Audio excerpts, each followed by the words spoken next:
All right, try now. Tidy, I don't know. Can you hear me? Caesar's going to deep throat a mic. Do we got a recording? Yeah, we're going. We've been going for like the last minute. Oh. All on tape, and you know us making into the final. All right. Welcome, everyone, to Weebkend, your favorite, let's hope, favorite weekend anime podcast. I am Angie, today's host, and I'm here with my boys, Caesar. Yo. Sam. Oh shit, what up? So today's topic, we're leaning on more comedy-related animes, and it's going to be animes that we've actually watched. So Yeah. we're not going to have doing more of a deep dive as opposed to just like one of us talking a little bit about one. Exactly. Some more like discussion. And it's not just recommendations, like the other 3 episodes. Anywho, I feel like we should start it off with a very noteworthy and very special anime that's dear to most of our hearts, is Ouran High School Host Club. Way to fuck it up. Almost there. I think we're now... Ouran High School Host Club. Or in Japanese, Ouran High School Host Club. So the whole premise on this one is just girl of lower means goes to a high-functioning school, and, you know, hilarity ensues when she accidentally damages property that is worth way more than she'd be able to ever pay back. I watched the first episode again recently. It's 80,000 yen, which at the time, or no, it was 8 million yen, which is like $80,000 at the time. Yeah. So, yeah. All things considered, she can't even afford her school uniform, so... Yeah, it's like one of those where it's absurdly over the top, like, oh, yes, the snooty rich kid school, which may or may not actually exist. I don't know. I'm not rich. You know, you guys can like and subscribe and help that out. So we can afford our school uniforms. Yes. But, so the main, like, premise is, like Angie said, girl of lower means goes to this high school, but she discovers, like, a host club, which if you don't know what that is, it's, like, a bunch of attractive guys, like, hanging out with girls that, like, pay to be there. So it's the male version of a hostess club, which is, like, a strip club where everyone keeps their clothes on. And the thing is, it's all commonplace even in Japan too, where they have a lot of these clubs where, and again, it's not of illicit behavior or anything. It's just to be with an individual who just happens to be really attractive or speaks really well, and being able to converse with them at an allotted time, and then also you're paying for drinks and all that fun stuff. A lot of them are run by the Yakuzas, though, and there is some illicit stuff going on. Well, behind the scenes, yes. Yeah. But compared to, like, at least here, and at least on these parts that I can speak of, is like Gentleman's Club or parts, where, I mean, you know what you're getting into when you enter those doors. Right. And just to be clear, like, this is like a wholesome rom-com. So the twist about the main character is, you know, she's a girl, but she's androgynous, and then she kind of gets pulled into the host club dressing as a boy. Well, the reason she was even in the room to begin with was she was just trying to find a quiet place to study, not knowing that she entered into the host club's other half of the room. Right. And then she breaks some of their vase and owes them a ton of money, so has to work for them, and then they're like, hey, this person is attractive. We can take advantage of this. And also, prior to midway of the first episode, maybe the second episode, they didn't know she was a girl. Yeah, so they all assumed they were a male, except Kyoya. Yeah, them slowly figuring it out in the first episode is one of the funniest like jokes in the series, I think. Yeah, no, well, because they have like the whole little light bulb. Like each time someone realizes it, a light flashes, and then at the end it shows like the light pattern shows the character for girl. Yep. And that's what it's like. By the way, she's a girl. If you didn't figure it out already, which like I feel like it's kind of obvious, but it's still funny anyway. But Overall, I do really enjoy the series because again, it's rom-com, but it's not so in-your-face romance. Like, will they, won't they? You get a good balance of all the characters, and all the characters are supposed to kind of represent a trope. Yeah.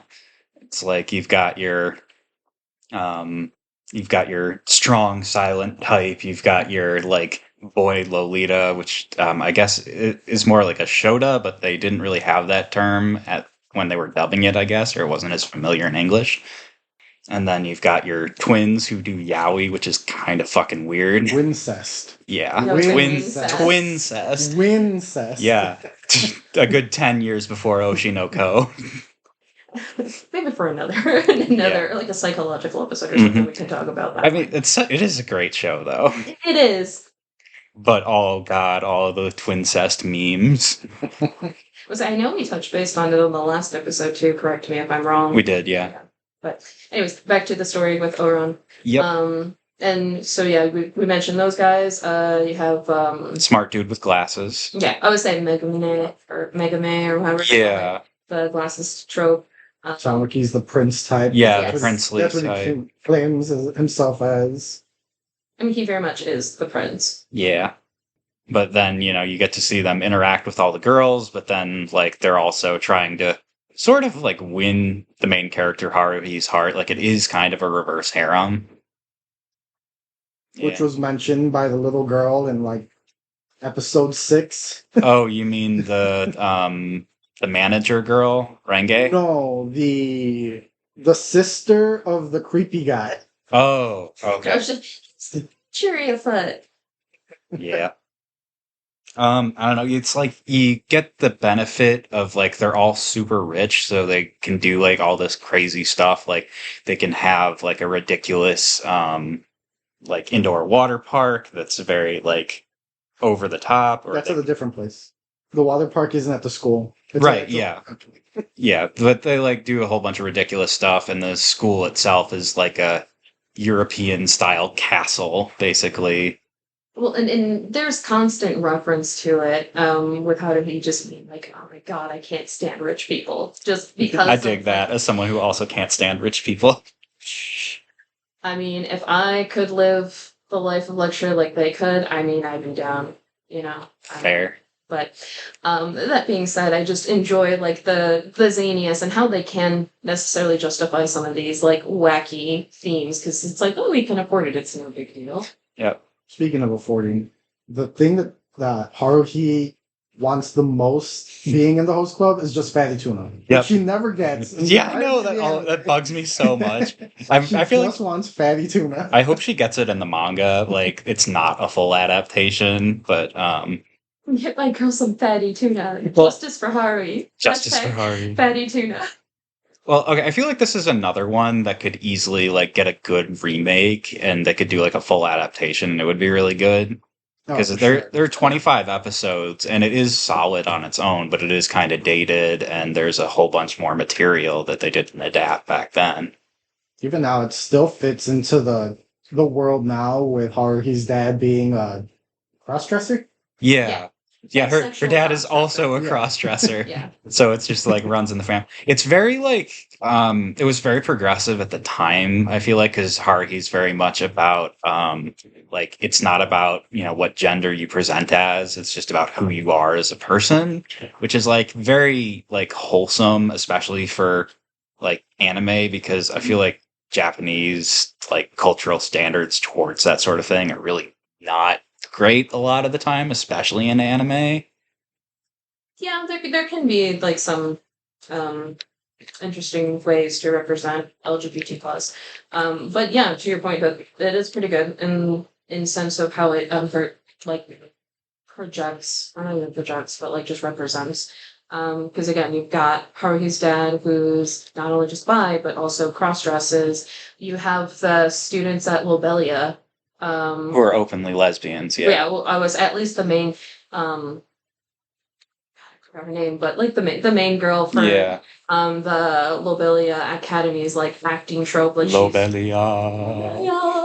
But no, she's just open lesbian, and Yeah, that showcase like Haruhi kissing a girl. Now, obviously, no one knew that Haruhi's Yeah. a guy or a girl, and they thought he was a guy. But still, I'm pretty sure the Lobelia people knew this, that she was a girl. Yeah, the well, Lovelli yeah. people did. But I'm saying like when she kissed that one girl in that one episode. Yeah, that's the second episode, I think. It was the girl she kissed, although of course on accident, didn't know that Haruhi's a girl.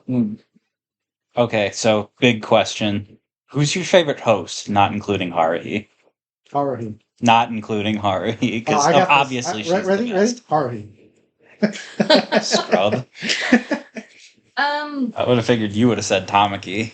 No. Honestly, I really liked Honey Senpai just because I thought he was the funniest. The boy Lolita or Yeah, he Shota. had the most. He had the most lines out of any of the boys throughout the entire run of the show. Oh yeah, Does he really? Yeah, I mean, besides maybe Tamaki. Hikaru, I think Mm, Honey got the most lines out of any of the boys. Mori doesn't talk. yeah.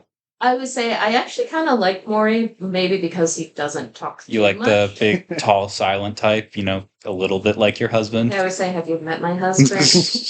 And like when he does say something, it's usually hilarious And, sarcastic. Gruff. And gruff. Yeah, I feel like Kyoya is probably my favorite because I feel like when he does talk, it's really funny and he's very sarcastic, and I like that. Yeah, That's fair. I would say okay. If we were The talking, mommy of the group, yeah, as Yes. Tamaki would call him. Yes, it's Kyoya's mommy and Tamaki's daddy.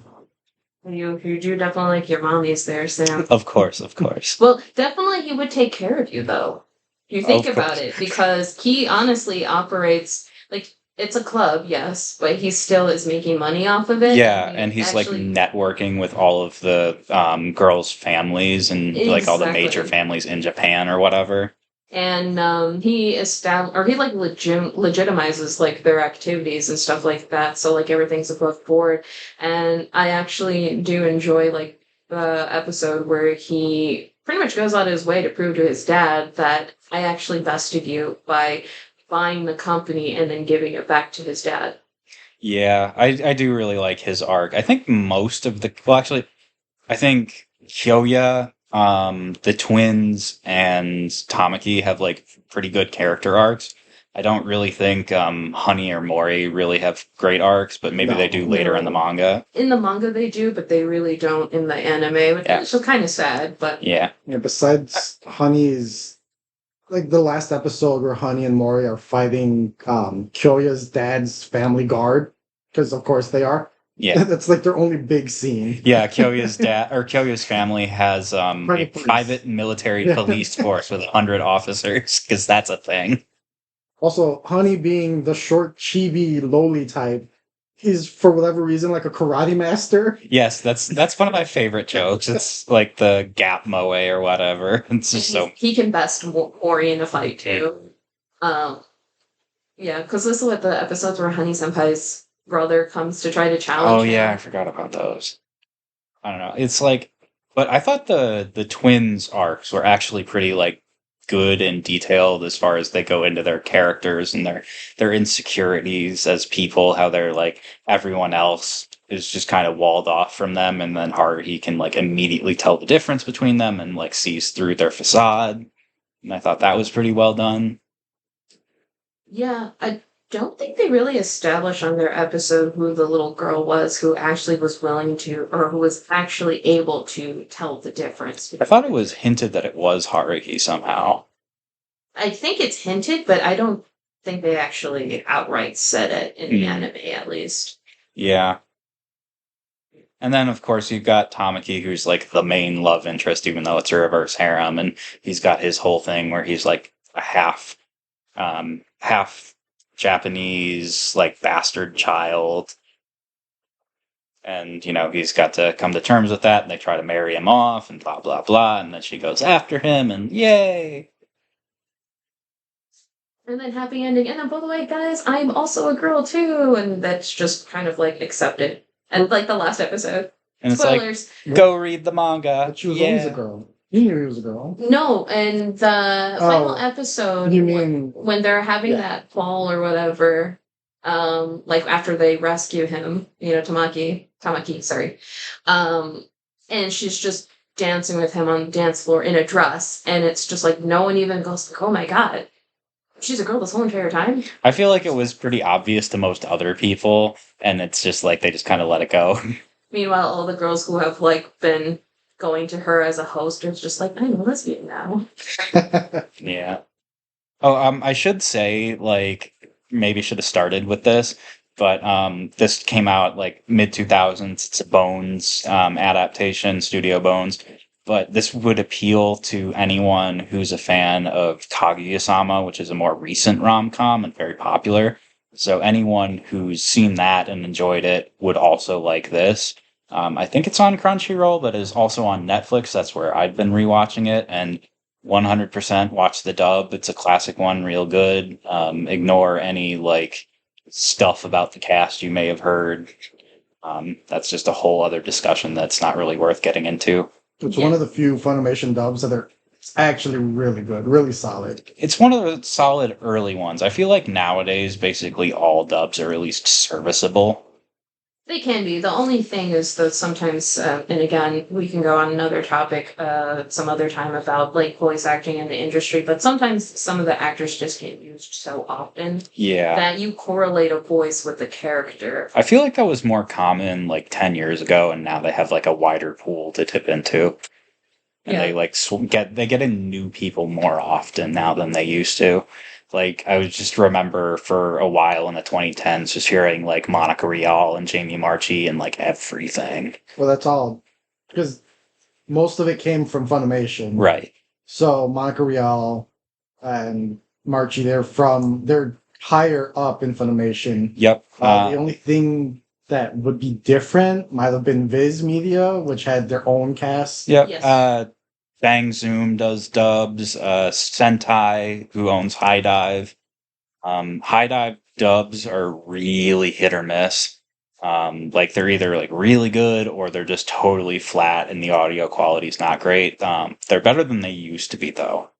But there are a couple of folks that I listen to, like on YouTube, who are starting out. They're budding voice actors, and so hopefully, down the road, they'll get an opportunity. I'm not going to list names right now, just because. Well, we can talk about Yeah. like ProZD, who was Senshi in the Dungeon Meshi dub. Like he was started as a YouTuber. He's making his way. There's a couple other guys who do kind of like this is getting a little offside, but there's like Japanese Reddit stories, so to speak, that they do, where they'll get voice actors to like do more like localized versions for Western audience. So there's a guy who's named Paul Hikari, who I think he's very versatile in voice acting. I don't know if he's really done any works outside of YouTube, but there's going to be options, I think, down the road. But anyways, let's let's move a little, because I think we kind of already wrapped up with Ouran. Yeah, I don't know that there's a whole lot else to say about it. I mean, it's a solid show. I rewatch it pretty often. I feel like it's one of those that I always associate it with summer, even though it's like not really a summer show. It has a great ending, except for the fact that they don't do the thing that everybody wants them to do. Yeah. But it's a good ending. Well, I feel like that's like every romance anime from that era. That's true. Yeah. I mean, Loose even ended like to yeah, possibly have more seasons, which it never got a second season. just like fuck you, go read the manga. That was so common back then. Also, I don't think the manga had finished yet. Correct me if I'm wrong, but I don't think so. I honestly can't remember. yeah. So, but anyways, still. But they are solid doing a ton of series. remakes now, so maybe, hopefully. I mean, Spice and Wolf got one. So did, Spice and Wolf, Fruits Basket, Urusei Yatsura, Ranma One Half. So I feel like the shoujo revolution is happening. Yeah. I for one welcome our shoujo overlords. Yeah, but if they did a remake, they'd have to cast Vic, and they're not going to recast Vic. They don't have to do the same one. Well, I would say they could honestly do, like, if it's not going to be a continuation of the story, they could always just do a complete new set of cast, like completely new, start from Right. scratch. But again, more to come if they actually do it. Some people, don't want it to be remade because it's like, why bother? With it was pretty solid back then.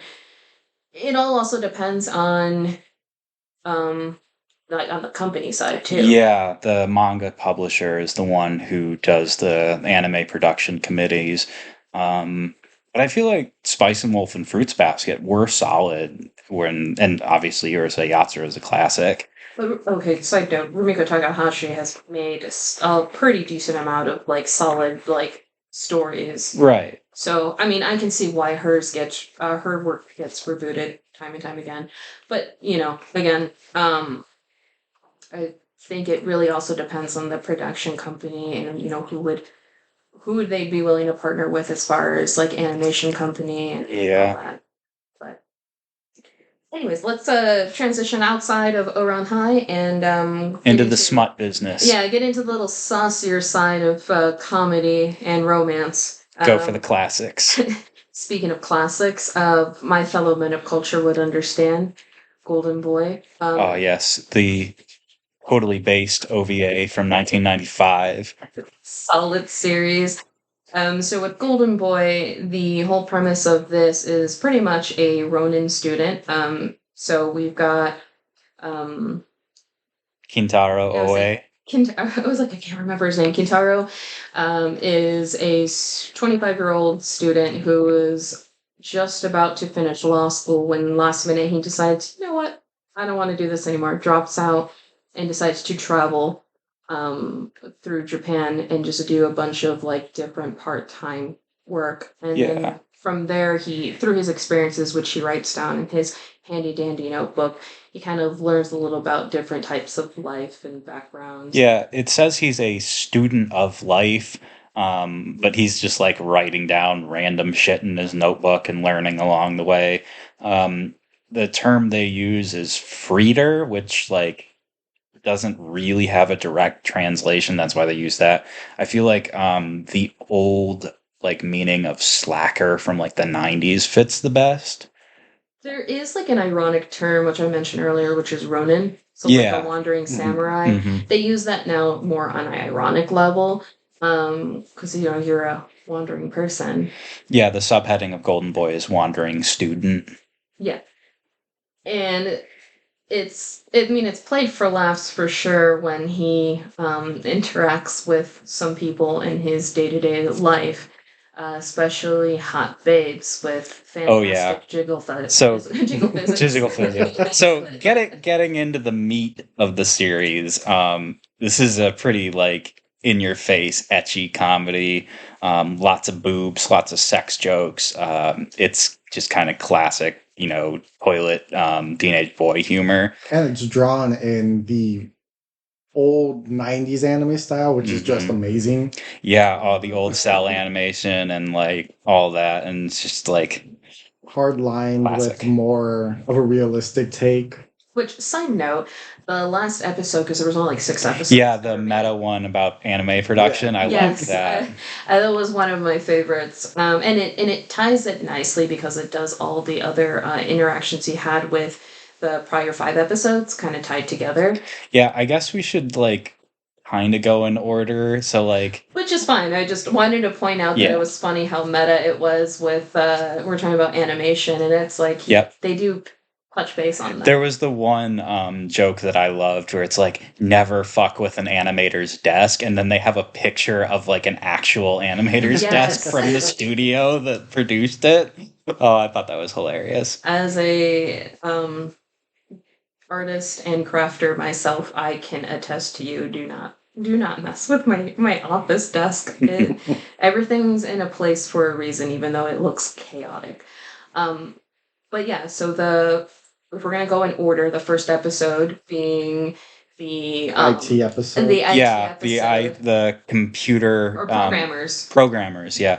And then like the boss lady with, the big tits and like the basically nothing swimsuit dress and like hits him in a Ferrari. Like she just slams right into him on his bike and he goes flying and she's like, here's $10,000. Yeah. Like, just forget that I hit you with my car. And then just like some pretty awesome jiggle physics. Yeah, anytime she's walking, they're just like going around in circles. Yeah, so I tried watching this with my girlfriend because like I watched it like 10 years ago and I didn't like remember quite how bad it was. And we got like 5 minutes in, I was like, oh no. Oh no. And then I like because we got to the part where he's cleaning the toilets and I was like, all right, we're done. Which is a reoccurring joke. It is. He's got a toilet fetish. Yeah, Kintaro is a pervert, like major. It's not like he totally harasses women. It's not like in a bad way like it is with some anime protagonists or like Mineta from My Hero. It's just like he loves women. He likes the fact that they sit on these toilets and he's just like, their bare butt touched the seat. And then he's just rubbing his face on the seat. And like, Yeah. and then he always gets caught and it's so funny every time. And always gets fired. Yep. Because of his weird fetish.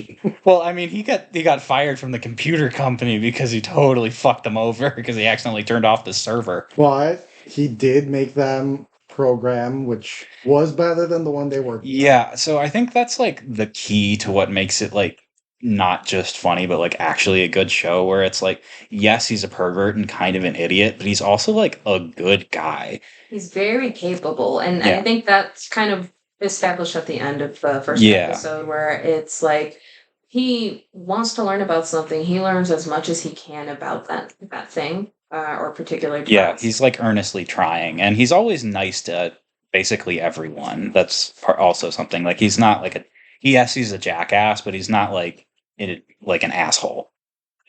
Correct. I think it was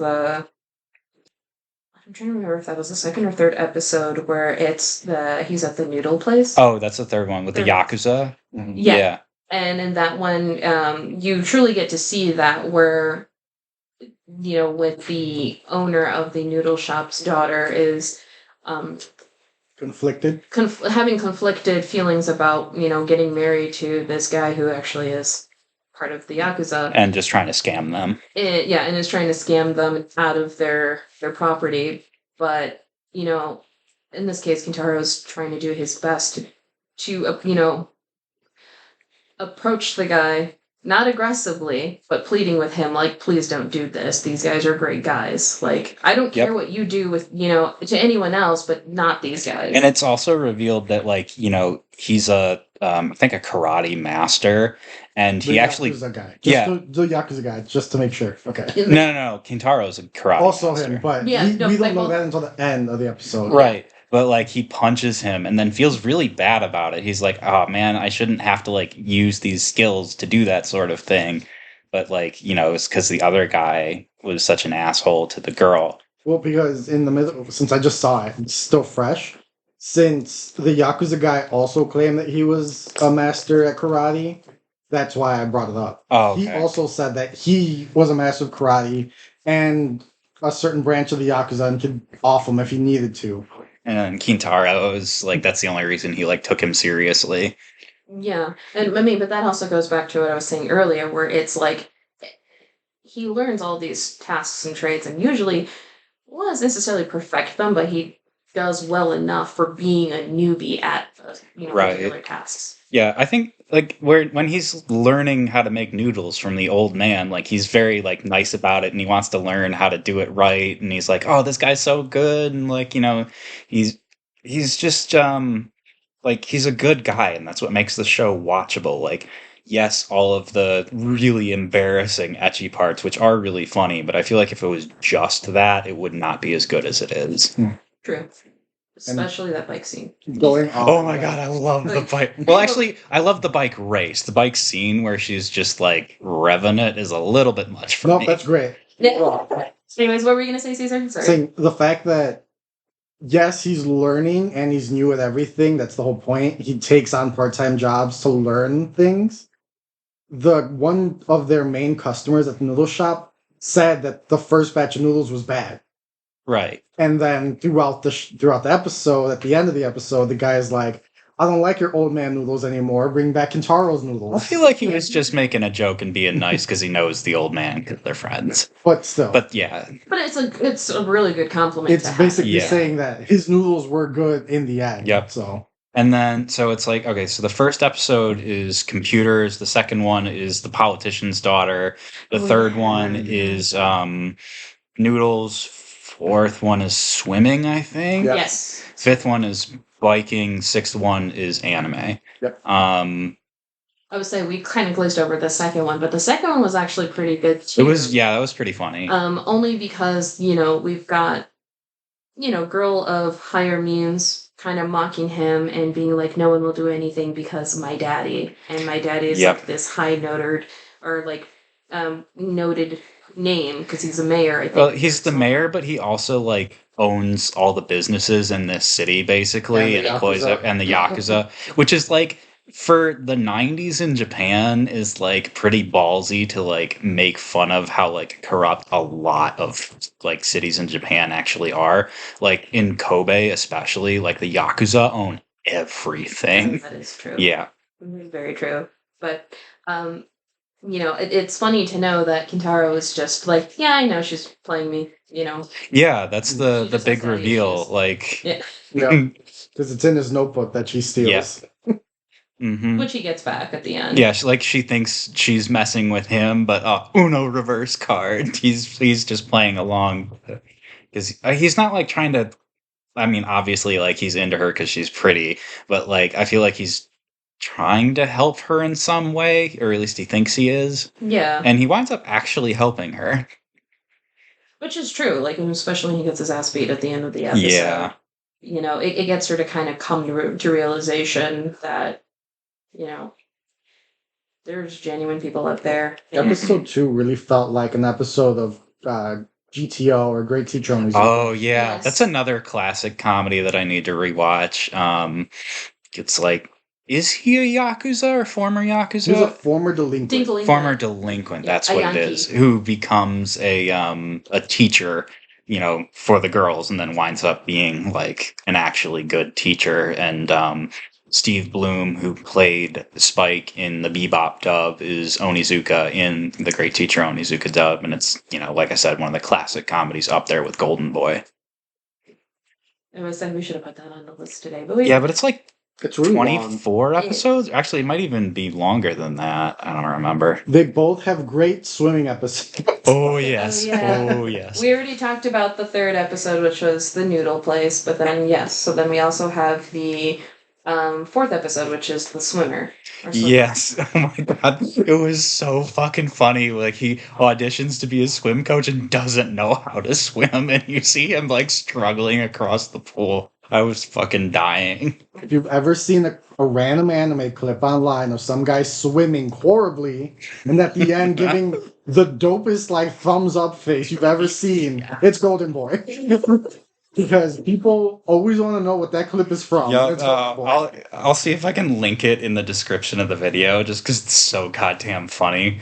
But like, if anything, either that clip or like one of the bike racing clips, which we'll get to, those will convince you to watch this show. We did overlook the fact in the Noodle episode that, again, he was trying to help the Noodle girl out because she's very naive, and he just got completely sexually assaulted by the Yakuza guy when he was trying to help her. Oh my god, so it's like the Yakuza guy's trying to make a move on like the innocent noodle girl, and then like Kintaro like intercepts that by accident and like gets like aggressively made out with by the Yakuza guy. Like, the Yakuza So guy funny. unbuttons her shirt so And then can he reach into buttons it back up, Then he undid her pants. and then he zips it back up. And then it just gets absolutely railed. like alien face hugger, like hardcore tongue in mouth kiss, and the guy called it something too. It was like my spiral kiss or something. Oh my god! And you see Kitaro taking one for the team. That's a true homie right there. Yeah. No, but the best part is the Yakuza has his eyes closed the whole time, so he thinks it's the girl. And at the end, he's like, I had that bitch moaning in peace. Oh my god. Yes, little does he know. And the girl's like, what the fuck are you talking about? I literally just saw it yesterday. Yeah, I The watched guy it a couple said, days ago. he said that he had her so hot and bothered that when she moaned, it sounded like a man because it was Kintaro. Yeah. He was moaning. Yeah. He was moaning for a different reason. Well, he was moaning when he was fucking with his hand. Yeah, He was Yeah, doing that was funny. Like, ooh. Yeah, that was like it's dirty, but it's so funny. And the little girl knew nothing that was going Yep. on, so she just kind of left. And the Yakuza guy's like, "What happened?" Yeah, I think part of like back to the noodle episode again, like Kintaro doesn't have like a female love interest in that episode. Like he's just trying to like help her out and her father Mhm. who's injured. Yeah, Like- he's not all about her the Yeah. way. The way he is Yeah. about the other like sexy women. Yeah, Well, she is, for the most part, in lack of better words, the plainest of the 6 girls Fair. throughout the show. I mean, it's not like she's not pretty, she's just like Yeah. a normal person. she's not overly sexualized compared to the other Yeah. ones. She's definitely more like the girls next door. Yeah. Yeah, because Kintaro has something to say about every girl that he Oh, meets. Yeah, both the like the Madam President from the first episode and then the swimmer, like he Who like he treats also assaulted. Yes, that so wasn't the that was an accident though. I don't know. I used to be a swimmer, and that dude was pushing. But like he has fantasies about both of them being like dominatrixes. Especially the those, swimmer. Yeah, Yeah. those were funny. That episode had real, actual, well, so did the bike episode, where they showed real nipple. Not Yeah. just outline. Yeah. Yeah. Well, I mean, also, chest, like, showing chest isn't really, at least especially in the 90s, wasn't really that big of, like, oh my I mean, in like the 2010s, there was a pretty big resurgence of it with ecchi comedies. Like, you could find it in a whole bunch of like, your Monster Musumes, your Yeah. Not Hunter Hunter. Yeah. What are you talking about? High school. High School of the Dead, High School DD. Yeah, that's the one. Yeah. DxD? Yeah, DxD. there were a whole bunch of ecchi comedies in the 2010s that showed nipples, and like that was the whole point, I guess, of a lot of them. Yeah, I was saying, I think they were more worried about, like, showing, like, bottom genitals. Yeah, they never do Yeah. that. So, like, boobs, like, whatever. Nipples, Oh, whatever. Golden Boy was pretty. Like, I mean, they Yeah. showed camel toes in pretty Yeah. good But I mean, detail, camel toe, yeah, like, but it's not, never like, the Actual. never the genuine article. Oh, the bike episode was close. It was Yeah. very close. Yeah, no, she's straight up using her motorcycle as a vibrator, Oh yeah. which It's is a really expensive piece of metal. I'm just like, Mhm. The way she talks about it too is so sexual. It's like a man could never satisfy me the way this bike can. It's like, all right, you do you, babe. yeah. She's literally doing herself. But go back to the swimming episode. So yeah, that like race as he's getting closer and Oh yeah, closer. no, and then it's just like face full of crotch. Not only was it a face full of crotch, he literally sucked in. When he Yeah. got to her crotch, he went, Swallowed the water. Everything like swallowed the water. It's like, oh my god. But it's that episode. Yes, it's funny with her. So it's like obviously he can't swim, but then like he challenges her to a race, and he's like, "I can learn how to swim, and I can beat you." And then it's revealed that she's an Olympic swimmer. And it's like, well, It's like, well, shit. It's and like, not only that, since she's an Olympic swimmer, she wants to train kids to be Olympic swimmers. right, but then he's So- like, you should like be nicer to the kids and have fun with them. Like some of the funniest parts in that episode are just like him like hanging around with the kids, yeah. kids and like yeah. Teaching them how to teaching swim. them how to swim, and it's like Wholesome. actually sweet and wholesome, which is like weird in this show, but it And works. one of the kids came back wanting to thank him, but at that point he was already gone. Yeah. And that's when she realizes they're like, oh, he's a good guy, and like doing this for like what's best for Also, the kids. can I interject? As a swimmer, you wouldn't do butterfly and breaststroke in the same lane ever No. because you would just Yep, annihilate the person next to you. exactly. That Yeah. really bothered me as a swimmer. I mean, yeah, they're animators, they're not swimmers, but I feel like They got proof. They had to get someone swimming, like in the last episode, to show them swimming. right, but they can get the reference. They Yeah. don't know that like they're gonna not be in the same lane. But I feel like recreational or swimming like that wasn't as big as in Japan in the 90s. Like, like every community in the US has like a pool to go to, but that's just like not as common in Japan because it's so urban in a lot of the places, and even in the more rural places, like it's farmland. So I guess it was not as common back then. But again, from a swimmer's perspective, since I did it, I know that those lanes aren't big enough to even support two lanes at the same time. Yeah, I was watching so it. it's It was like, oh, that's a butterfly. What? it's like if you watch Free. I know we're going off top, but if you watch Free, Oh, yeah, they do swimming the right way. Primo BL fan servicey stuff, Caesar. Which I watched again because I was a swimmer. It was like Caesar is a man of culture. Of course, he would know quality like Free. It's like the one Kyoto animation show that I don't feel the need to watch. I still have it. Free was never meant to be an anime. It was actually just a promo piece that animation company made. And Yeah, it was got Kyoto. so popular that they just made it into a show. Yeah. It's always funny when that sort of thing happens. But oh, it was so funny with the kids like just throwing up randomly, and like the kids are just like animated in like derpy cartoon style, where the adults are like super, they're Which contrasts like the like super immaculate animation of jiggle physics. The jiggle physics, but also Kintaro's face, like that old '90s animation style is just so expressive with the cell animation. The faces he makes are so funny.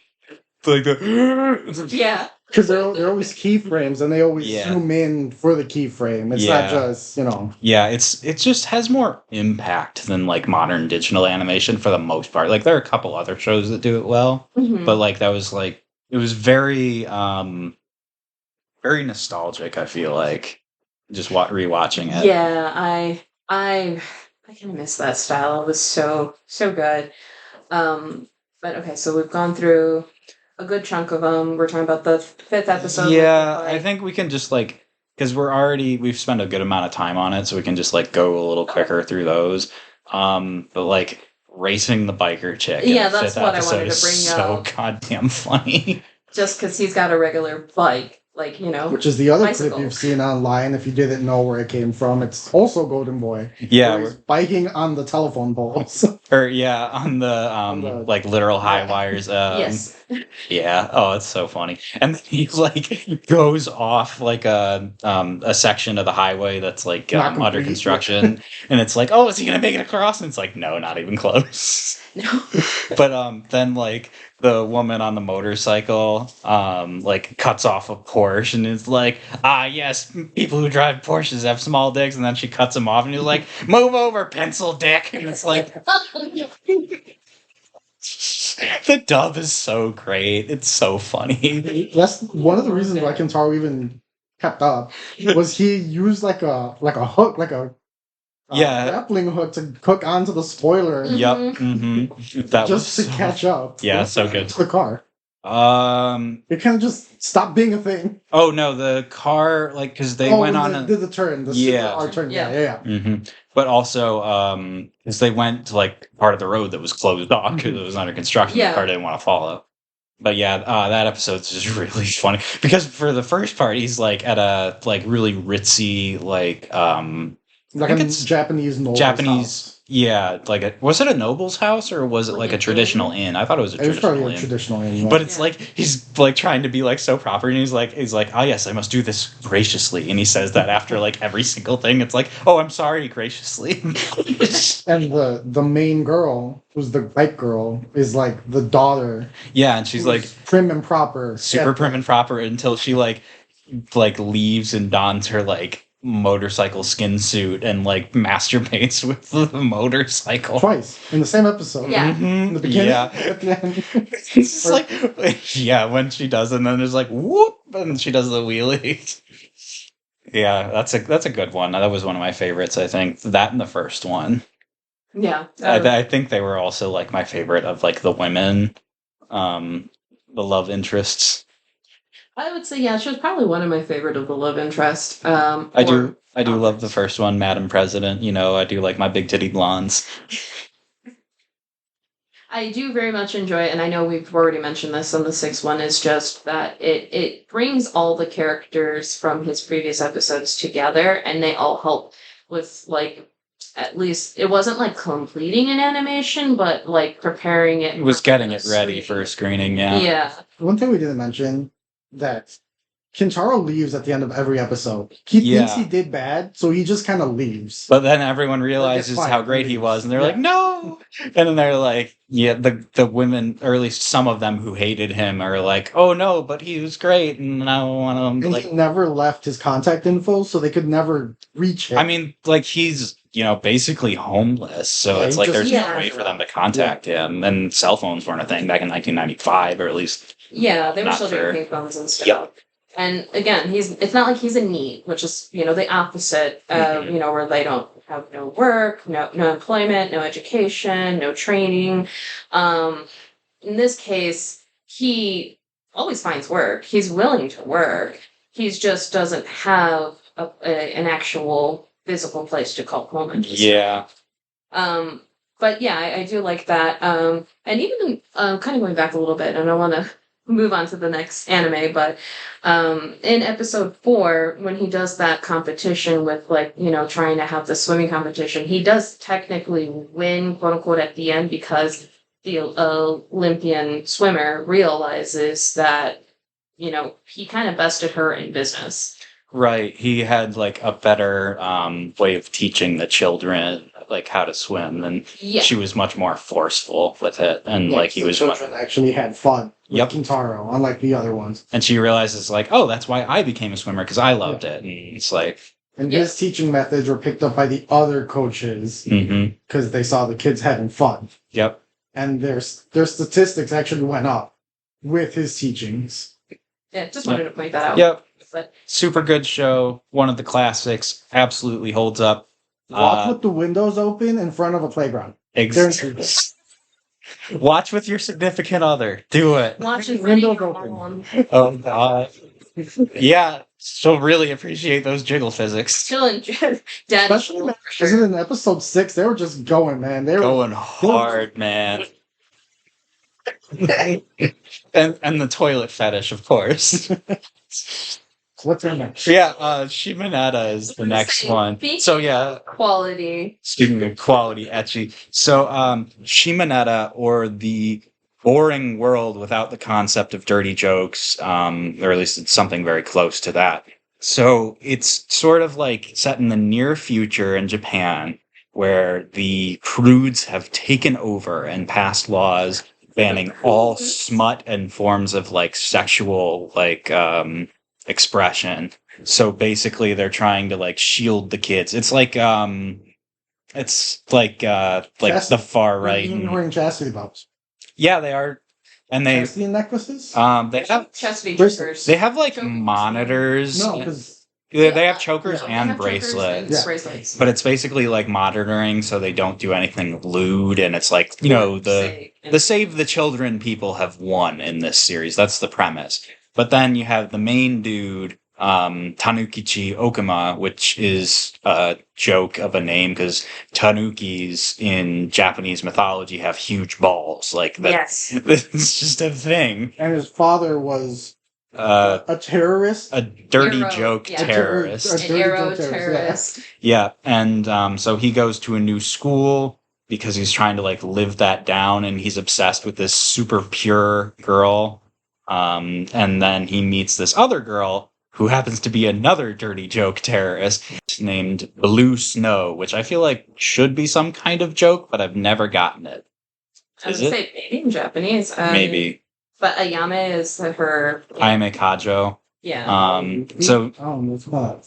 but, like, she wants to obviously, like, get everyone back to normal, basically, by, like, spreading dirty media and other sex stuff, because everyone's so repressed, and she loves dirty jokes, and basically she's found a way to jam the signal from the chastity things. For like So- 5 minutes a day. Yeah, for like 5 minutes a day, so she, like, makes a ton of sex jokes, and it's like, it's dirty and fun. Not only is it words, it's also motion. So if you have the jerk off motion, it'll also alert the police to come get you. It's kind of a stupid premise, but it's all about like just sex jokes.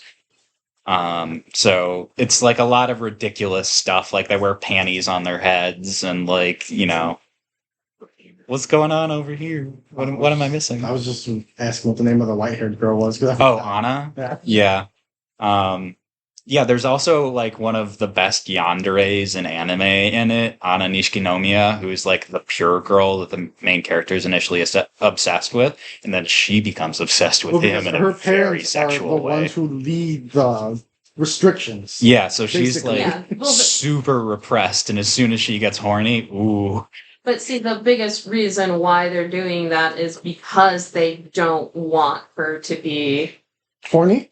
Well, yeah, they're trying to save her chastity, essentially. They are. She's not. I know she's. Well, she doesn't even understand. She doesn't even understand. She just has this buildup of love nectar that she needs to release. Yep. Like, if you remember there's a painting that I believe Otome does, where it's the village girl wanting to eat a mushroom that happens to be in between her boobs, and she's just like, oh, this is just a innocent drawing or painting of a farmer girl wanting to eat, enjoy this lovely mushroom, and everyone else kind of knows what that. Yeah, like she's totally clueless, and when she starts like feeling things, she doesn't understand it, which is part of the comedy, but also she just grows dangerously obsessed with the main character, and that's really funny. It's really Anna. Yep. Yeah. Oh yeah. No. Anna is batshit insane and very strong for some reason. Very hot. So that's also kind of the thing that's a little bit funny about her character is that she's so naive. She's so naive, but she's also like brainwashed by her parents about impurities that she kind of goes to the extreme to kind of quote unquote banish impurities. Yep, that's definitely they're in charge of the student council for for the school. But and then there are like rival dirty joke terrorists. And there's one dude who's like obsessed with panties, and there's a whole bunch of stuff in there. It's a pretty funny show. Oh yeah, no, it's pretty solid. In English, you have to watch. Yeah, watch the English dub. One of the few times that Caesar will ever tell anyone that you have to watch something in English. I will say, Jamie Marchi, like she's great at writing like comedy scripts. For the Funimation dub, translating it. And there are a lot of really funny jokes in it, and she plays Ayame, the main leader, Blue Snow. Yeah, I was just recently watching the series, and I just completely forgot how funny it can be. So yes, I believe that. I mean, I watched it on Crunchy. I don't know if it's. That's where I watched it. Yeah, I watched it on Crunchy too. So if anyone ever wants to watch an anime with dirty jokes, I mean, it's not full on ecchi. It's not like the windows it's open. Pretty heavy. It's heavy, but it's not like Golden Boy. It's not as bad. Yeah, it's not as into it as Golden Boy, but Anna's scenes get pretty. The Anna scenes do. I think we actually see her boobs at one point, like full on. We see. We see her bra. Okay. Yeah, but like panties. I would say a little more. And her love juice.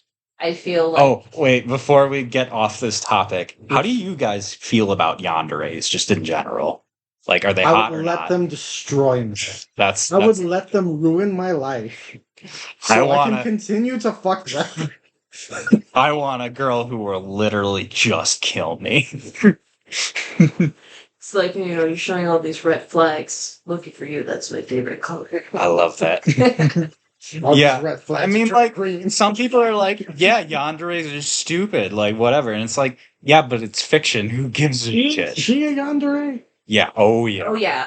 Oh, yeah. If I think yandere, I'm thinking... Gasai. Yeah, From... Who's just fucking psycho. I mean, she's pretty fucking psycho. But she's psycho in the way that she really wants to fuck Okuma. I know, but, like, she also, like, stalks him and I like guess. stands I mean, she over did him try while to he's kill sleeping. his sister. Yeah. His little sister, quote Yep. unquote. And she's obsessed with his boxers. And Oh, his yeah. love juice. She also wants his love nectar. Yeah. Love nectar, by the way, is vaginal discharge, Well, and she wants his, which is, Not which she baked into cookies, especially for him. yeah.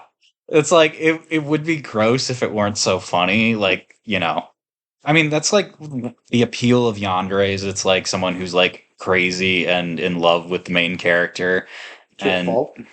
yeah, basically. And it's like, if it were real life, it would be like a serial killer, but like, it's not. It's fiction, I would say, side note, I do like how Goriki, who's like this big, like kind of ape of a character, who's like the treasurer of the student council, Mhm. ends up kind of like indirectly crushing on. Oh, yeah, like all the yaoi stuff going on in the Yeah, background. like once Otome kind of is able to get inspired, which by the way, like I know the PMs on the wrist help navigate whether or not they're doing dirty drawings or messages or something. Right, so she has to use her mouth to Yeah, draw. she has to use her mouth too. Which you would, I don't know if there's a way to track that with the choker or not, but anyways. Only. I guess not. I mean, she gets away with it. Yeah, but so she does all these drawings and she ends up making like all of these like doujinshis. Yeah, she does like a 10-volume yaoi manga. Of Okuma and Goriki. Yeah. Goriki, And yeah, it's pretty funny. the weird thing about Goriki also is that he just wears his sister's underwear Yeah. for no reason. For no reason at all. I don't. Yeah, It's I don't not think even they plot ever established relevant. that, No, right? it's just a joke like that happens and everyone's disgusted by it. Everyone And they throws up. Yeah. I feel like that was like a thing in a couple comedy anime at the time. Probably. Where, like two main guy friend characters, and there's like a Fujoshi side character who draws them as manga. Like I can think of a couple anime where that's a running joke, like Mayo Chiki, I think SYD, and what was the other one? Is this a zombie? Maybe. Horewa Zambi desu? Yeah, I don't know, but it's been a long time since I watched it. But definitely Mayo Chiki was one. I mean, yeah, it could very well be a thing. I mean, The Fujoshi side character was like a trope at the time. there's plenty of like BL stuff. Yeah. BL stuff there, Love but I mean, stage. just Fujoshis in general. I mean, even if the characters are straight in a normal series, you best believe that Fujoshis are going to find a way to. Right, but they're just like The using entire that as a My joke. Hero Academia Yeah. fandom. But I mean, like, just using that as a joke in the show. Yeah. No, I know in the show. Yeah, I'm just saying like it's relatable. And as a fellow Fujoshi trash myself, Of course, of course. But yeah, I was saying we talked about the sister character, quote unquote. Oh, yeah, Kosumi. the one who's got like a Yeah. dick haircut. Yep. Yes, and anytime she's excited, it It gets perks. firmer. Yeah, Yeah. it gets perked, and then whenever she gets sad, it goes flaccid. Yeah, that's Yeah. pretty funny. I don't know that I really have much else to say about it. It's one of those where it's like it's 12 episodes and it's pretty like open ended, and it was another one of those fuck you, go read the manga endings. Yeah, it kind of was like that. But overall, though, Solid comedy. I would say it's still pretty solid. It held It's a up good pretty binge. well. Yeah, and like obviously it's a bunch of people just saying cock and balls and like other sex jokes if you're into that sort of like juvenile shit, which I am, and Yeah, I I would know say you guys are too. All three of us are cultured. Of course, Yes, we love of it. course. We're, And one hot yandere. I mean, listen, we spent more time talking about Golden Boy than we did about Shimoneta. So what does that tell you? I mean, like Golden Boy's a classic. Golden Boy had more going on than Shimoneta does. Yeah, Shimoneta's the whole honestly. plot is It's like I watched Yeah. them back to back, and like Golden Boy, I'm like, yeah, I love this, and like Shimoneta, I'm like, this is good, but like, But do you love it because of the art style or do you love it because of the story? This is two different things. This is the art for Golden Boy. I love great, and so is the Shimoneta story. because, or I like Shimoneta because of Anna and because of like the boob jokes, but I love Golden Boy just like as a whole, like the show, it works really well. True, because, Like there's a reason it's a classic. because Ayame's character can, after a while, kind of wear off. Yeah, it It's kind of like, grates okay. on you a little bit after a while. Yeah, because you can only talk about cock and balls for.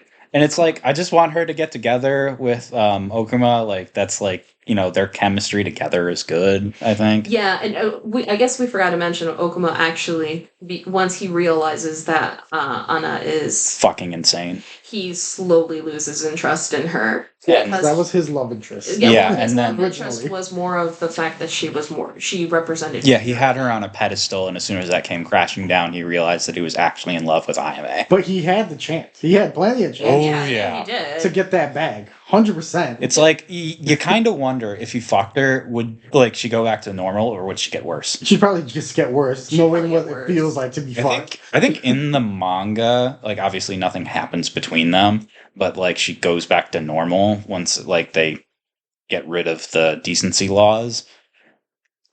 I don't know. Because she can be more open about it. But Yeah.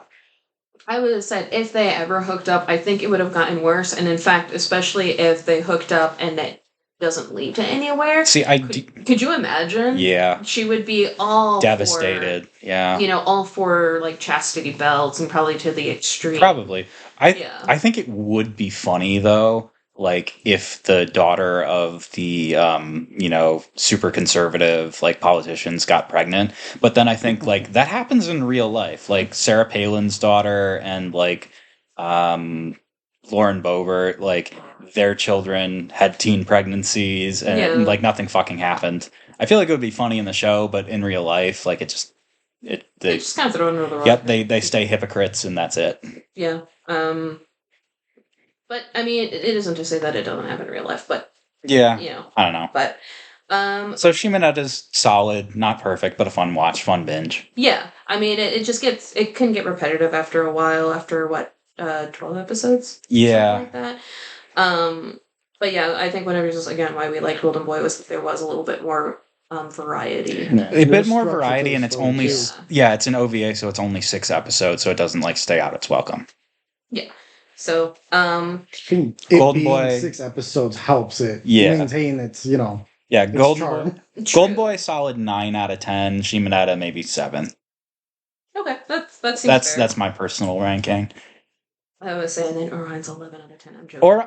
Ouran's actually. I love Ouran. I've seen Ouran many times. Yeah, same. Yeah. It's so rewatchable. Yeah. I love it so much. And now's my chance. I met both Hikaru and Kaoru, whoever. the twins. Yeah, Hikaru and Kaoru. but I met Hikaru, the Oh, actual voice actor. I met him, and I met Tamaki's voice actor. Oh, Vic. Yeah, I don't want to get on that subject. It's just Well, I'm we just saying, weren't I even met them. trying to I bring wasn't up this, going we were in just that. saying that, yeah. I know. I just whatever. But so we got one show left. Yes. So I left the best for last. How long is this episode? It's already an hour. Okay. Which we can. I can pare it we're down, gonna, yeah. cut down some of the stuff, anyways. So I would say the best for last was the very own KonoSuba. Oh no, su. You gotta say the whole thing though.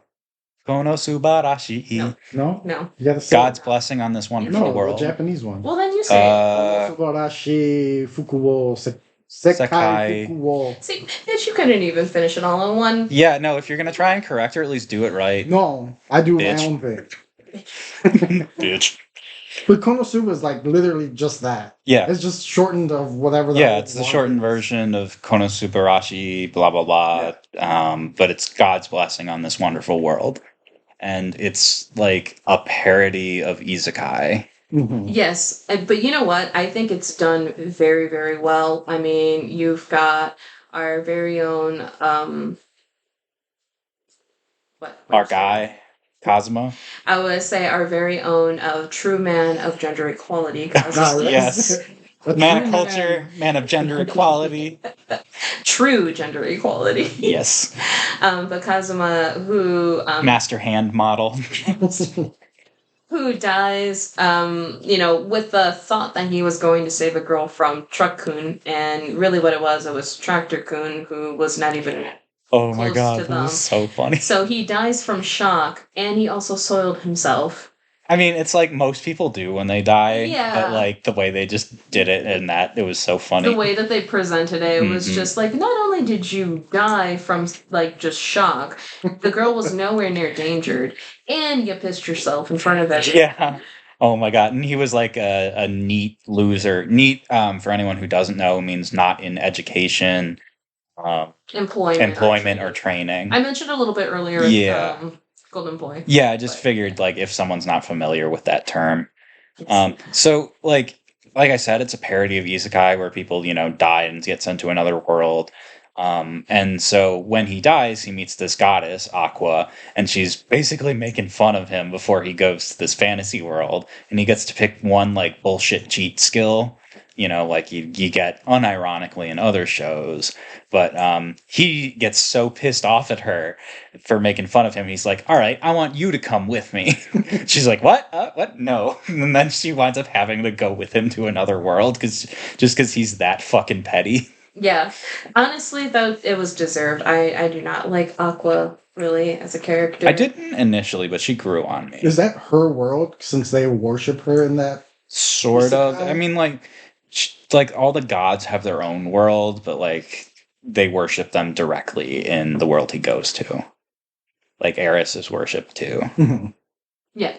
Because that's darkness, the night of our crew, is a... We'll get there. Megumin best girl.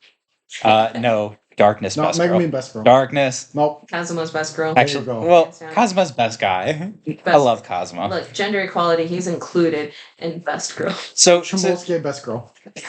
To contrast, remember how I said Kintaro is like a good guy in Golden Boy? Kazuma's just straight up an asshole. Yeah, no, he's a dick. You are laughing at him because it's like every time he always does the right thing for the wrong reasons. Yep. It's like he wants to like save the world just so he can like get rich and get chicks, and it always blows up in his face, sometimes literally. And it's just fun to watch things just go so wrong for him. So yes, his cast of misfits. So we've got Kazuma, we've got his healer, Aqua, the useless goddess. Kazuma's also useless. His stats are absolutely ass. Yeah, his stats are just like you're an average human. You just happen to be kind of lucky. Yeah. He does start improving on his. He does, yeah. So, and whereas Aqua already maxed out, so it's like she's never going to get smarter. Her intelligence is super low. She's never. Kazuma's just like. It's like Kazuma's kind of smart, but like he's a strategist. Yeah, he's actually kind of smart. He's just like he gets in his own way by being a greedy asshole, and then Aqua is just a fucking moron. And that's one of the things that like in the beginning, they do mention that he has a keen of business. He is a merchant. Yep, they recommend he do that instead of becoming an adventurer. He's like, no. Which he does. He does. Eventually. Yeah, he doesn't. Oh, yeah, you're right. Yeah. In the second season. Yeah, okay. But you've got... last season, he teamed up with the demon. Yeah, second season. That's second. Yeah, but that's the second season. No, I say the third season is when he... I'm thinking Megumin's spin-off is also... Okay, never mind. Go ahead. Okay, yeah. I wasn't counting that. Yeah, I wasn't even counting that either. Yeah, so we've got Cosmo and Aqua, and then we've got Caesar's favorite girl, Megumin. I'll give you my reasons why. First of all, best girl. That's it. No. Flat as a fucking board. I see no kind of character. Explosion. Red Explosion. eyes. Chunbyo. Yeah. What's wrong? I mean, the Chunibyo is fun. I mean, don't get me wrong. Like, all the girls in this show, and the guys too, have like great character designs. Like, that's like the biggest strength for me. She's your typical witch girl with big witch hat. Yes, I love that. Yes. Also, we share a birthday, which is like my only reason for her being best girl. Okay. I don't know. So she's like an arc wizard. So she's like really high leveled, except she only knows one spell, and that's explosion magic, which is super powerful and destructive. But it's so powerful that it drains her mana completely, and then she faints afterward. So she's like the ultimate one shot. Which literally glass cannon. Yep. I would say, which is kind of funny because I mean, there is a play on the joke with a lot of people. If anyone plays like tabletop game, where you're gonna have like that one wizard character, who's like, I just want to do fireball or I just want to do explosion. It's like, well, you can learn other stuff. Like she's like, no. Teleportation. I cast fireball. This is a 4x4 room. I cast fireball. How do I open this door? Fireball. Yeah, it's definitely like parodying isekai, obviously, but it also parodies like D&D tropes and other stuff too.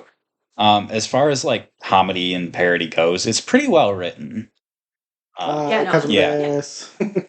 Yeah. The stupidest joke. I love the comedy. Yeah, it's like it's so deadpan a lot of the time. It just works really well, and then it's like super over the top in other Do you want to parts. explain that joke? Hi, because of this. So like it's kind of hard to explain. So it's like, the Not other really. characters are trying to get his attention. They're like, Cosma, Cosma. And he's like, yes, I'm Cosma. Yeah.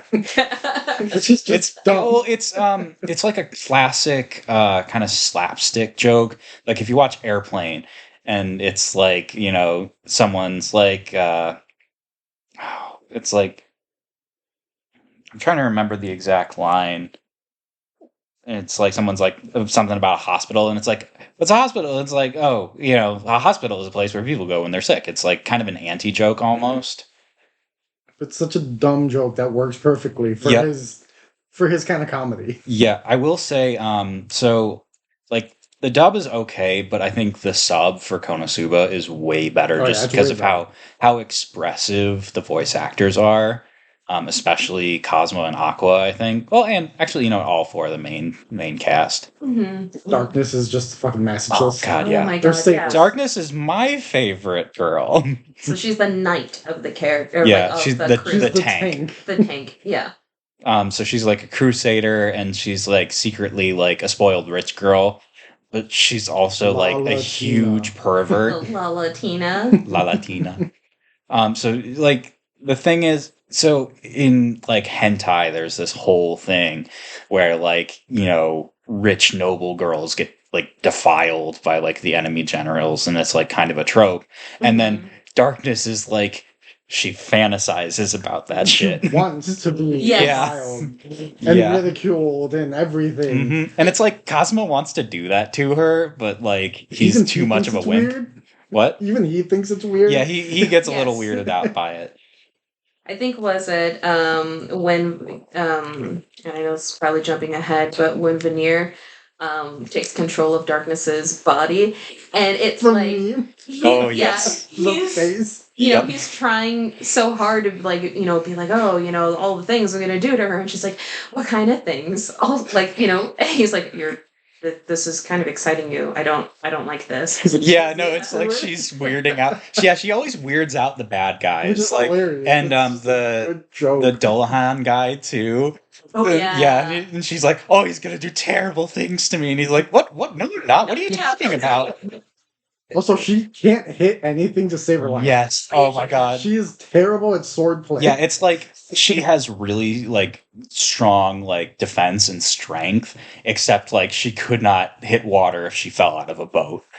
She's just like the characters, especially the main three girls, like would describe them as like best worst girls because they're all like terrible in certain ways, but you love them anyway. Yeah, there's still a charm to them, except for Aqua. But hey, I disagree about Aqua. I can't. stand Aqua her. doesn't wear panties. What's not to like?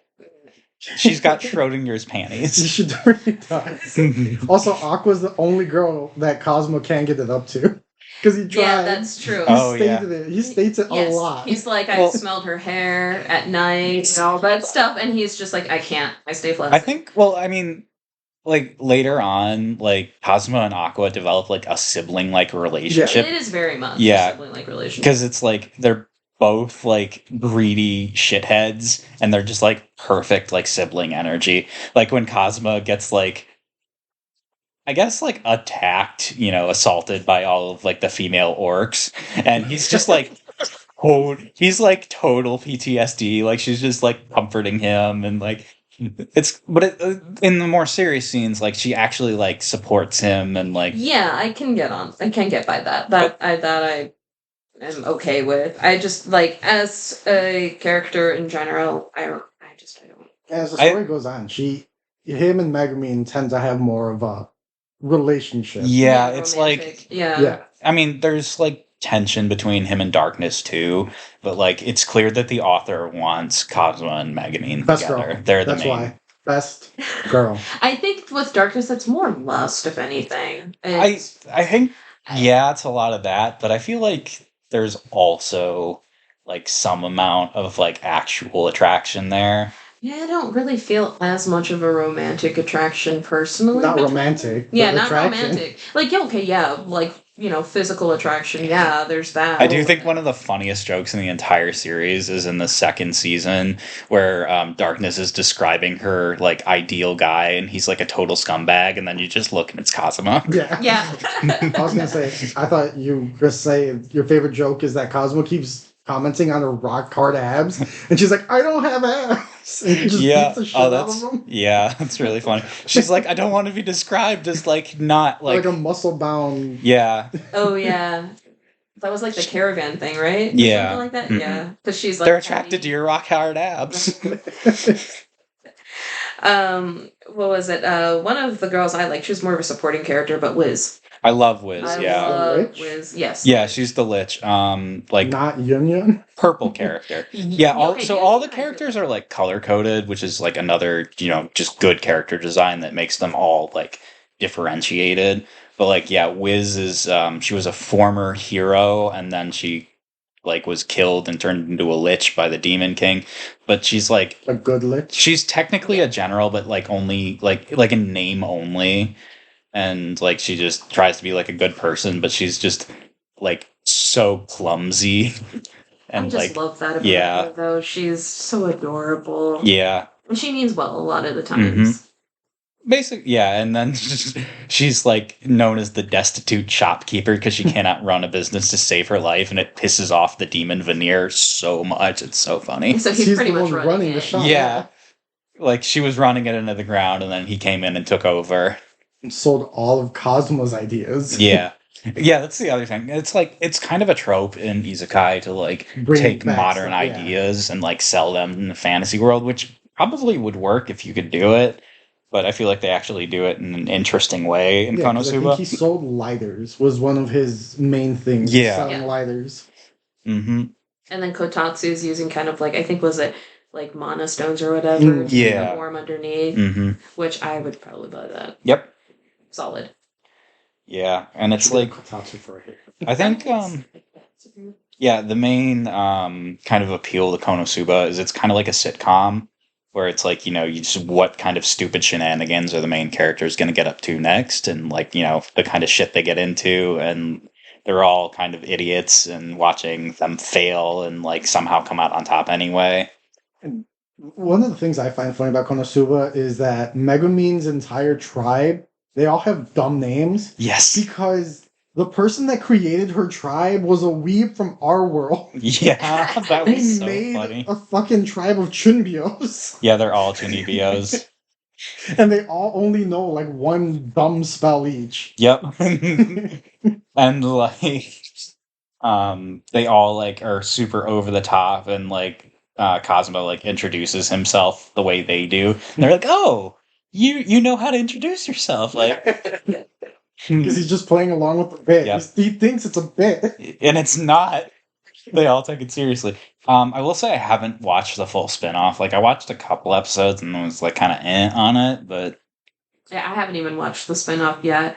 But to the point you were mentioning earlier where like there's a bunch of weebs who end up like coming to, this world after yeah, dying and they were doing a in bunch of damage. Uh-huh. and it's like the golem. Yeah. So the episode with the golem where it turns God, out yeah. Spider thing? No, it's the like mech. robot. the big Yeah, mech, the big- yeah. Oh yeah. that's what Oh, I'm you mean about. just the Yeah. destroyer? Yes, Yeah. and you find out like there's this whole diary that's like written in Japanese. Oh my And that's where you God, find yeah. out that he's Yes. some fucking weeb from our world. Yep. And he was trying to create like the perfect companion for himself. Mm-hmm. And he mentions, by the way, I'm a masochist, and so when he Yeah. creates this perfect girl, Cosmo's like, oh my god, she's attractive. Yes, I am your master. And then that's when he realizes that no, she's straight up dominatrix. And then Yeah. he gets like that flashback of the guy writing down, by the way, I'm a masochist. Yep. The comedic timing is so great. Oh, I love it. Yeah. I think also the first two seasons are animated by Studio Dean, which like isn't really a good studio. They're known for like mid to shit animation, but it's like super dorky and expressive in the first two seasons, and it works really well. I think it does work for Yeah, it works It for does, yes. it works for slapstick comedy really well. But for like a serious show like Higurashi, it just looks dopey as fuck. Can we talk about the movie? Because I thought the movie was funny. Oh yeah, the movie was so funny, and it has With like Sylvia. the one canon Fuda character. Sylvia, Now that's best girl. something's Best poking girl. me. Yeah. Because something is. Yeah. Oh my god. Well, he's like, his head is between her tits, and her cock is between his ass. Yup. I do feel kind of bad. He ends up getting PTSD at the start of the third season Yeah. because of it. Honestly, I was kind of hoping that Sylvia would like come back the way Wiz and Vanir do, Yeah. because it's like she's not actually evil. She's just like, working for the Devil King for various reasons, and like she has her army. But like if they brought her back as just like a minor character, I feel like that could have been a lot of fun. You know the amount of PTSD Cosmo go through seeing Sylvia? Yeah, Which would be that, hilarious. that would Like- be hilarious. But yeah, it was the movie was really funny. I To get into the secret temple was just the Konami code. yeah, He's like, God damn it. fucking weeb. Yeah, it's all the Crimson Demon, and then there was like the fucking Ava reference at the end where he like merges with her. Yeah, and it's like Cosmo's trying so hard to get laid, and it always backfires. It's like if he actually like tried, he probably could, but he's too much of one, an asshole, and two, a coward for it to actually happen. Yeah, true. Although I will say in the movie you do get really wholesome, like, Mega Man Yeah, you do. like, moments. Yeah, relationship moments. Yeah, I did enjoy that. Yep, and you get some more of them in the third season from what I've seen, but the third season is more darkness focused for like the main story. Yes. It has to be due to the plot point of the entire third season. Yeah, basically. But there's also like more characters that get introduced. There's the princess who's like kind of cute and nice. But then we didn't even mention Chris. Oh yeah. Yeah, Chris the thief. The thief. Yeah, so it's like she's like a good-natured thief. And she kind of cons Kazuma, but she teaches him spell, like steal. Yeah. But because of Cosmo's luck stat and the fact that he's an asshole pervert, whenever he uses it, he accidentally steals a girl's panties. And it's like he's not even trying to; it just happens. One time he stole that guy's sword. Yep. One time. That was one of the funniest moments in the entire show. Yeah, and it's like he grabs it and he can't even hold it up, so it bonks him on the head. So that guy whose sword he stole was also a reincarnated human. Yeah. And that was his OP cheat skill. Yeah, and Kazuma, and he's like, "Where's my sword?" And he's like, "I pawned it." Yeah. It's like, oh Oh god. yeah. Speaking of spells, Aqua only learns party tricks. Yes. That's her whole thing. She Yes, has some I love that, useful though. magic. That's all just She dumb wastes party her tricks. points on like useless shit. I mean, she really is a useless goddess. That's true. But also, in a way, she does charm the people though with her party tricks. Yeah. It's kind of funny. I think it's like Cosma like constantly goes back and forth from being like a pariah to like a hero, and that's part of like what makes it so funny is how like he just constantly bounces back and forth. Where it's like, ew, he's a creep that everyone hates, and then he like saves the town, and everyone loves him, and then he buys everyone drinks and wastes all his money. Well, technically, Uncle wastes all his money. Yes. Yeah. She's addicted to the bubbly. In other words, she loves the expensive bubbly. Oh yes. That does kind of make sense though, because she was a goddess who had everything at her fingertips, and now she's having to be in the real world where there's consequences. Her puking rainbows is one of my favorite gags in the show. Trick. I think it's so funny, and when like the first episode when they first get there, they're like working hard and partying, and she's puking, and then it's like they're having fun, and then he's like, "Wait, it's not supposed to be like this. I'm supposed to be on an adventure." I think so. My theory, like crackpot conspiracy theory. Do you remember the guy in the show who's like got the mohawk and he's like always around for like significant scenes? Like, I see greatness. The guy in the bar. Yeah, who's supposed to be like an artist, and he's like an artisan basket weaver. I think he's actually the Devil King in disguise. I think that's actually a pretty big theory that a lot of people are saying because he's just watching Kazuma. I think. Well, here's what I think. Because it's like there were like Cosmo's run into like 4 Demon King generals, which is like weird considering he's just in like the starter town. Yeah, because they But- never branch out. They never Yeah. leave. Yeah. But I think the Devil King just like went to Axel, which is the town they're in, to like chill and hang out and get away from like his job. And then he stayed because he likes hanging out there and he likes the succubus bar. I mean, who doesn't? Yeah. Side note, they do technically leave for a little bit to go to that one. Arcanredia, the Aqua Hot Springs town. The hot springs, and then even the But castle. that just means Yeah. in general, But they, their main, Yeah. the main focus or place is their hometown. they're not Right. actively hunting the demon lord's, army. Or Yeah. True. going to his castle or whatever. Like they'll visit something and they just happen to stumble across a demon. Yeah. In general. But overall, I'd say like as far as comedy and anime goes, like I'd say Konosuba is top tier. I've watched it a ton of times since it came out. Yeah. And it's something where like I started a little bit and then I stopped and then pick it up again. And at this point I'm already on season 3 and yeah, I'm a very good watch. It's on Crunchyroll, so Yep. feel free to watch that and the movie. So I'll Yeah, The movie's and I would also on Crunchyroll. yeah, I'd say sub over dub for this one, though dub is like acceptable. It's just not as good. Yeah. I mean first time around it was sub for me, and then I went with dub to like rewatch it. Yeah, that's but what it's I like usually you can have it in the background. Yeah. Yeah. I will say that like first watch through, like I don't think there's been another anime that I've laughed out loud quite as much. There were just so many hilarious moments in it. We can find a place to end it. Like Yeah, no, I mean at this point I feel like we've kind of pretty much touched base on all the solid Touch stuff. tips. Yes, Yep. we did touch touch tips. butts. It's beautiful. What do you guys do? Like touch butts? So if you guys liked what we were saying, Touch tip, little docking action, Mhm. See what happens. Hardcore docking. if you like what you hear, docking included, please like, subscribe, and yeah, join us next week. Please, we're poor.